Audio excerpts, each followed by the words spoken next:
আপনাদের যে ফর্মটা আছে, আপনাদের বাংলা ফর্মটা আপনারা দেখুন, সেখানে নির্বাচকের নাম দেওয়া আছে, ক্রমিক সংখ্যা আছে, সাম্প্রতিক ফটো আছে। যারা ফটো দেবেন সেই ফটোটা এখানে পাসপোর্ট সাইজ কালার ফটো আপনারা সেটা দেবেন। এরপর যে বক্সটা আছে, জন্ম তারিখ, আধার নম্বর, ঐচ্ছিক, মোবাইল নম্বর, পিতার বা অভিভাবকের নাম, পিতার বা অভিভাবকের এপিক নাম্বার, মায়ের নাম, মায়ের এপিক নম্বর, স্বামী স্ত্রীর নাম যদি থাকে স্বামী স্ত্রীর এপিক নম্বর। এই পোর্শনটা কিন্তু হচ্ছে 2025 সালের সাম্প্রতিক যে ভোটার তালিকা বেরিয়েছে সেই 2025 সালের ভোটার তালিকা অনুযায়ী হবে।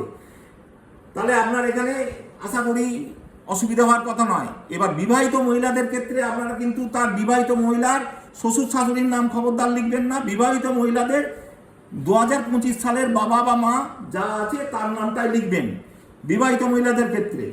তাহলে এই ওপরের পোর্শনটা কিন্তু বিবাহিত মহিলাদের ক্ষেত্রে তার বাবা মার নামটা লিখবেন। গর্ভধারণী বাবা মা এবং তার বাবা যিনি আছেন তার নামটা এখানে লিখতে হবে, এবং এটা হবে 2025 সালের যে ভোটার তালিকা সেই ভোটার তালিকা অনুযায়ী। বোঝা গেল? আচ্ছা, এরপরে এদিকে বাঁ দিকে হচ্ছে কি সর্বশেষ এসআইআর নির্বাচকের বিবরণ। এবার আমরা জানি যে আমাদের পশ্চিমবঙ্গে এসআইআর হয়েছিল 2002 সালে, কিন্তু সবাই যে পশ্চিমবঙ্গের 2002 সালে নাম পাবেন এমন নয়। অন্য রাজ্যের ক্ষেত্রেও কিন্তু আপনাদের এসআইআর বিভিন্ন সময় হয়েছে। যেমন আন্দামান নিকোবর হয়েছে 2002 সালে, ছত্তিশগড় হয়েছে 2003 সালে, গোয়া হয়েছে 2002 সালে, এরকম বিভিন্ন, যেমন অরুণাচল প্রদেশ হয়েছে 2006 সালে।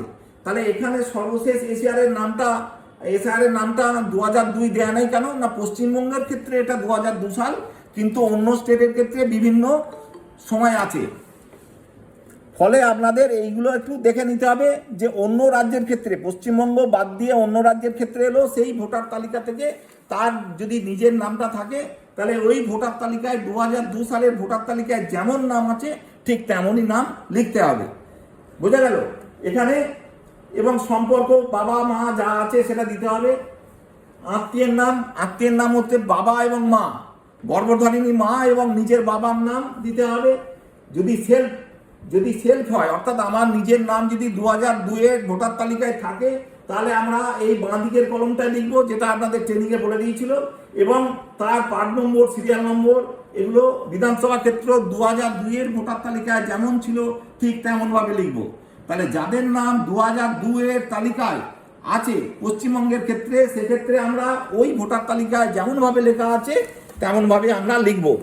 এবং আমরা ডিজিটগুলো কিন্তু এপিক নম্বর ডিজিটগুলো ইংরেজি অক্ষরে লিখবো, আর নামটা যেরকম বাংলায় আছে সেরকমভাবেই লিখবো। এরপর হচ্ছে ধরুন এটা এক ধরনের কেস পেলেন যে 2002 এ তার নিজের নাম আছে, সেক্ষেত্রে লিঙ্কেজ হয়ে গেল, ম্যাপিং হয়ে গেল, আপনারা ম্যাপিং করে দিলেন আপনার বিএলও অ্যাপে। 2 নম্বর হচ্ছে কি যাদের নিজেদের নাম 2002 এর তালিকায় নেই, কাদের হবে? যাদের 41 বছর বা তার নিচে বয়স, অর্থাৎ 2002 এ যাদের 18 বছর নিচে বয়স ছিল তাদের ক্ষেত্রে আমরা তার নাম পাবো না 2002 এর ভোটার তালিকায়। তাদের পাবো আমরা কোথায় না এই দিকে, তার বাবা মার নাম পাবো। তাহলে তার বাবা মার নাম আপনারা এখানে লিখবেন আত্মীয়ের নাম অনুসারে। যদি বাবা মার লিঙ্কেজ না পান তাহলে সেক্ষেত্রে আপনারা তার দাদু অথবা ঠাকুমা, এই 4টে রিলেশন হবে, বাবা মা এবং দাদু ঠাকুমা। সেক্ষেত্রে কিন্তু প্যারেন্টাল লিঙ্কেজ, অর্থাৎ বাবার বাবা বাবার মা, অন্য কোনো লিঙ্কেজ হবে না। এইগুলো নিয়ে আপনারা ভেরিফাই করে জমা নেবেন। আপনারা কোনো ডকুমেন্টস নেবেন না, কিন্তু যদি কোনো সন্দেহ হয় আপনারা ডকুমেন্টসটা দেখতে পারেন, কিন্তু কোনো ডকুমেন্টস সঙ্গে নেবেন না।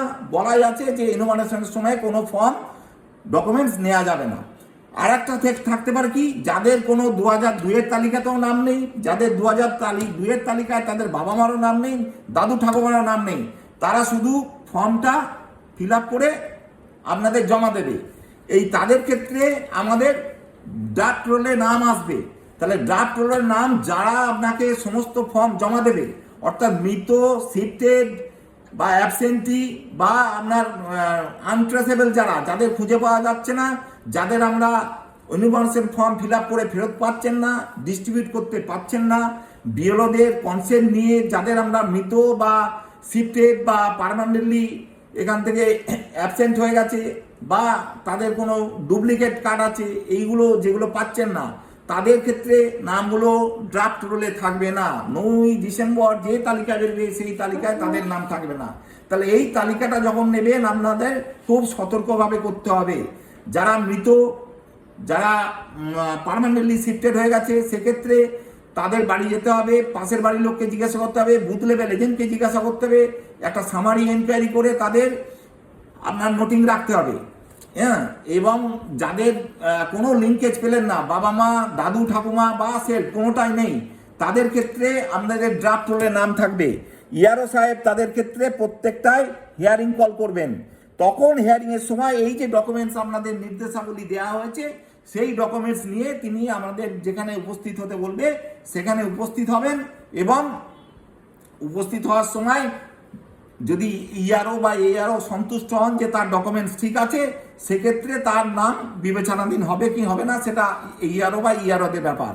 আপনাদের এখন যে প্রাথমিক প্রথম 3-4 দিনের কর্তব্য, সেটা হচ্ছে প্রত্যেকের বাড়ি বাড়ি যাওয়া, গিয়ে তাদের ফর্মগুলো দুটো দুটো করে ডিস্ট্রিবিউট করা, তাদের ফর্ম দিচ্ছেন তার সই করিয়ে রাখা, আপনাদের বিওলো অ্যাপে ডিস্ট্রিবিউটেড দেখানো, এবং দরকার হলে আপনাদের একটু হোয়াটসঅ্যাপে ছবি দিয়ে আমাদের গ্রুপে দেয়া, যাতে আমরা ফর্ম ডিস্ট্রিবিউট হয়েছে প্রথম দিন এটা দেখাতে পারি।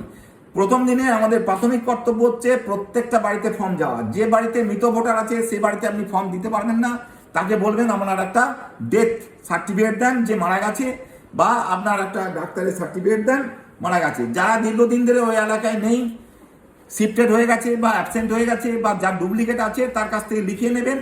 এবং প্রত্যেকের বাড়িতে আমরা গেছি তার যেন প্রমাণ থাকে। যাদের ক্ষেত্রে দেখবেন অনেক বাড়ি আছে যারা 1-2 দিন পেলেন না, তাদের ক্ষেত্রে বলা হয়েছে দরজার ফাঁক দিয়ে তাদের বাড়িতে ফর্ম ঢুকিয়ে দিতে এবং সেটা ভিডিও রেকর্ডিং করে রাখতে। এটা করে রাখবেন, তাহলে কি হবে, আমরা প্রমাণ থাকবে যে তার বাড়িতে গিয়েছিলাম। এবং বুথ লেভেল এজেন্ট যারা আছে তাদেরও আজকে আমাদের ট্রেনিং হয়েছে। আমরা যে কথা আপনাদের বলছি সেই কথাই ওনাদের বলা হয়েছে। কোনো ক্ষেত্রে যদি কোনো কনফিউশন হয় আমাদের গ্রুপে জানাবেন, সেক্ষেত্রে আমরা ঊর্ধ্বতন কর্তৃপক্ষের সঙ্গে আলোচনা করে আপনাদের সঠিক সিদ্ধান্ত দেবো। কোনো ইউটিউব বা কোনো রাজনৈতিক দল কারোর পরামর্শে আপনারা চলবেন না। আমরা যেমন আপনাদের ডিরেকশন দেবো আমাদের ইআরও সাহেব বা ইলেকশন সেল থেকে বা ডিস্ট্রিক্ট অফিস থেকে বা চিফ ইলেকট্রাল অফিস থেকে যা সিদ্ধান্ত আসবে সেই রকম অনুযায়ী আপনাদের আমরা জানাবো। আর আধার কার্ডের ক্ষেত্রে বলি, আধার কার্ডের যে আপনাদের সুপ্রিম কোর্টের মাননীয় সুপ্রিম কোর্টের যে মহামান্য রায় আছে, সেই রায় অনুযায়ী আধার কার্ড হচ্ছে একটা আইডেন্টিটি ডকুমেন্টস, এর বাইরে কিছু নয়। সেখানে কিন্তু কোনো নাগরিকত্বের প্রমাণ বা তা দিয়ে কোনো ডেট অফ বার্থের সংশোধন করা যাবে না। তাহলে এখন আমরা প্রথম কর্তব্য হচ্ছে আমরা দুটো করে ফর্ম দিয়ে আসবো বাড়িতে, তাদের রেজিস্টারে সই করাবো এবং তাদের বিওএল অ্যাপের মধ্যে ফর্ম ডিস্ট্রিবিউটেড দেখাবো, যতগুলো পারবেন করবেন। আর হচ্ছে কি, আপনারা কোনো ডকুমেন্টস এনুমারেশন ফর্ম যখন ফিল আপ করে নিয়ে আসবেন, তখন আমরা স্যাটিসফাইড হলে বিএল অ্যাপে করবেন এবং আমাদের দুটো করে ফর্ম তাকে দিয়ে একটা রিসিভ করিয়ে নেবেন, আর আপনিও রিসিভ করে দেবেন। অর্থাৎ প্রত্যেকের কাছে রিসিভ কপি থাকবে এবং আপনারা এখন কোনো সই করবেন না, তাদের জাস্ট ফর্মগুলো দিয়ে আসবেন এবং প্রত্যেককে বলবেন তার ফটো পাসপোর্ট সাইজ কালার এখানে লাগাতে। তাহলে 3 ধরনের ফর্ম আমরা পেতে পারি। একজন হচ্ছে সেলফ, যাদের 2002 সালে নাম ছিল, তাদের ক্ষেত্রেও ড্রাফট রোলে নাম থাকবে, আপনারা ভেরিফাই করে দেবেন। আরেকজন হচ্ছে ডান দিকের কলম, যাদের ক্ষেত্রে 2002 সালে নিজেদের নাম নেই, যারা 41 বছর নিচে বয়স ছিল 2002 সালে, তাদের ক্ষেত্রে তার বাবা মার লিঙ্কেজ পাবো। যদি বাবা মা না পায়, তার বাবা এবং তার ঠাকুমা, অর্থাৎ পেটার্নাল লিঙ্কেজ, মেটার্নাল লিঙ্কেজ কোনো সময়ই এখনো বলা হয়নি, এটা হবে না। যদি এইগুলো কোনোটাই না পান, পরবর্তীকালে যে ধরনের সিদ্ধান্ত বা অর্ডার আসবে সেগুলো আমরা আপনাদের জানাবো এবং প্রত্যেকেরই ফর্ম, যারা ফর্ম ফেরত দেবে সই করে আমরা জমা নেবো। প্রত্যেকের নামই ড্রাফট রোলে থাকবে। তারপর ইআরও সাহেব এই ম্যাপিংয়ের পর যাদের আনম্যাপড থাকলো, অর্থাৎ কোনোভাবেই ম্যাপিং করা গেল না, অর্থাৎ তাদের বাবা মায়েরও নাম নেই, দাদু ঠাকুমারও নাম নেই, অথবা তার নিজেরও নাম নেই, তাদের ক্ষেত্রে ইআরও সাহেব হিয়ারিং ডাকবেন। সেটা হচ্ছে 9ই আগস্টের পর, ড্রাফট রোলের পর, এবং সেক্ষেত্রে ইআরও বা ইআরও যারা থাকবেন তারা ডিসিশন নেবেন। এটা আপনাদের কোনো আপাতত জানার বিষয় নয়, তখন আলাদা ভিসি করে আপনাদের জানিয়ে দেওয়া হবে।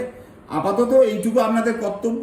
বিওলো অ্যাপটা যেহেতু এখনো আপডেশনের কাজ চলছে, যেটুকু আপনারা ফর্ম ডিস্ট্রিবিউট করতে পারবেন সেইটুকুই দেখানো যাবে। অন্য স্টেটের এসিদের ক্ষেত্রে ম্যাপিং করার অপশানটা এখনো আসেনি। এটা আপডেশন হয়ে গেলে আমাদের যারা টেকনিক্যাল পার্সন আছে তাদের দিয়ে আপনাদের একটা বুঝিয়ে দেওয়া হবে। আর আপনাদের যে প্রশ্ন থাকবে ইমিডিয়েট সমস্ত প্রশ্নের আমি এই মুহূর্তে উত্তর দিতে পারবো না, কারণ আপনারা যখন কাজ করবেন বাস্তবের সম্মুখীন হবেন তখন বিভিন্ন ধরনের সমস্যা আসবে। যদি কোনো জায়গায় অসুবিধা হয় আমাদের ফোন করবেন বা গ্রুপে দেবেন, আমরা তৎক্ষণাৎ আপনাদের উত্তর দেওয়ার চেষ্টা করব। ঠিক আছে?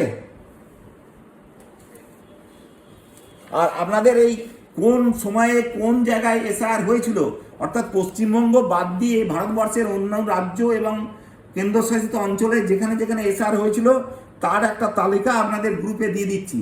আর আপনাদের যে রেজিস্টার দেওয়া আছে সেটা আপনারা নিজেরা প্রিন্ট করে আপনাদের খাতায় ছেঁটে নেবেন বা ওই রকমই খাতাতে লিখে রাখবেন, সেটাই আপনাদের রেজিস্টার হয়ে যাবে। ঠিক আছে? আর কারো কাছে বক্তব্য? আচ্ছা, আর যদি কোনো বক্তব্য থাকে আজকে আমি আর দীর্ঘায়িত করছি না, আপনারা গ্রুপে লিখবেন। আমি চেষ্টা করব আপনাদের যথাসম্ভব যা যা গাইডলাইন আছে আপনাদের দেয়া, এবং ফর্ম টর্ম যা আসবে আপনাদের এখানে আসতে হবে না, আমরা গিয়ে আপনাদের দিয়ে আসবো। আর টুপি স্টিকার এগুলো এসছে, এগুলো কোথায় দেবে? কালকে মধ্যমগ্রাম স্টেশন বা কালকে আপনাদের সঙ্গে যোগাযোগ করে নেবে। আপনাদের মধ্যমগ্রাম সংলগ্ন কোনো একটা নিকটস্থ জায়গায় আপনাদের টুপি এবং স্টিকার এগুলো দিয়েছে। বিএলও টুপি দিয়েছে একটা করে, আর হচ্ছে স্টিকার দিয়েছে, আর একটা করে নির্দেশিকা দিয়েছে, যেটা আপনাদের গ্রুপে আমরা দিয়েছি। সেগুলো আপনারা জানতে পারবেন। কালকে আমাদের সুপারভাইজাররা আপনাদের হাতে ওই মধ্যমগ্রামই পৌঁছে দেবে। ঠিক আছে? হ্যাঁ বলুন। বলছি যে ফর্মগুলো ভুল এসছে, হ্যাঁ এবং কিছু ফর্ম যেগুলো প্রিন্ট হয়ে আসেনি, হ্যাঁ সেক্ষেত্রে 5-7টা এরকম আছে যেগুলোতে নাম প্রিন্ট হয়ে আসেনি বা যেগুলো ভুল এসছে, হ্যাঁ সেগুলো আমরা কি করবো? সেগুলোর ক্ষেত্রে এখন আমি বিধি বন্ধ করতে বলেছি। যেগুলোর নাম আসেনি বা ভুল এসছে সেগুলো স্টপ করতে বলা আছে। আমরা এখানে বলেছি, ওরা বলছে রিপ্রিন্ট করে দেবো। আপনারা তাহলে আমাদের জানান গ্রুপে, সেইগুলো আমরা রিপ্রিন্টের ব্যবস্থা করব, বা আমাদের এখান থেকে ইয়ারো স্যার যা ডিসিশন দেবেন সেটাই মানতে হবে। একটা যেমন নাম আসেনি, হ্যাঁ সেটা তো আপনারা পেয়েছি, একজন দিয়েছেন। তাহলে হোয়াটসঅ্যাপ করে আমার গ্রুপে দেন। ঠিক আছে। আমি একটা ফর্ম পাঠিয়েছিলাম, দেখবেন ঠিকানাটা ভুল আছে। হ্যাঁ শুনুন, নাম্বার ঠিক আছে, নামও ঠিক আছে। ঠিক আছে, আপনি পাঠান, আমি কালকে আপনাদের উত্তর দিয়ে দেবো সব। আপাতত অন্তত কালকে শুরুটা করুন। ছিল স্যার, হ্যাঁ বলুন।